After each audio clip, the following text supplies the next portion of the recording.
কেই বা হলেন বাংলাদেশের অন্তর্বর্তীকালীন সরকার, কি বা তার নাম, কি বা তার পরিচয়?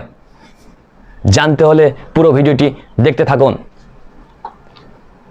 নোবেল বিজয়ী অর্থনীতিবিদ ডক্টর মোহাম্মদ ইউনূসকে প্রধান করে দেশের পরবর্তী অন্তর্বর্তীকালীন সরকার গঠনের সিদ্ধান্ত নেওয়া হয়েছে।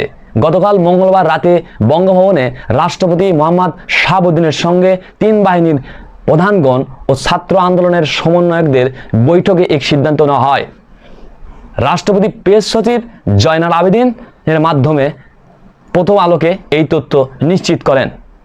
দল গঠনের সন্ধ্যা ৬টায় বঙ্গভবনে যায়। এর ১.৫ ঘন্টা পর সন্ধ্যা ৭:৩০টার দিকে বঙ্গভবনে প্রবেশ করেন তিন বাহিনীর প্রধানগণ। বঙ্গভবনে রাষ্ট্রপতির সঙ্গে তিন বাহিনীর প্রধানগণ ও ছাত্র আন্দোলনের সমন্বয়কদের দীর্ঘ বৈঠকে ডক্টর মোহাম্মদ ইউনূসকে অন্তর্বর্তীকালীন সরকার গঠনের সিদ্ধান্ত জানায়।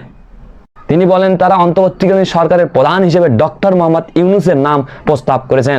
রাষ্ট্রপতি তাতে সম্মতি দিয়েছেন। এছাড়াও অন্তর্বর্তীকালীন সরকারের বাকি সদস্য কারা হবে সেই বিষয়ে 15 জনের নামের তালিকা দেওয়া হয়েছে। পুরো ভিডিওটি দেখতে থাকুন। ভালো লেগে থাকলে অবশ্যই আমাদের চ্যানেলটিকে সাবস্ক্রাইব করে রাখুন।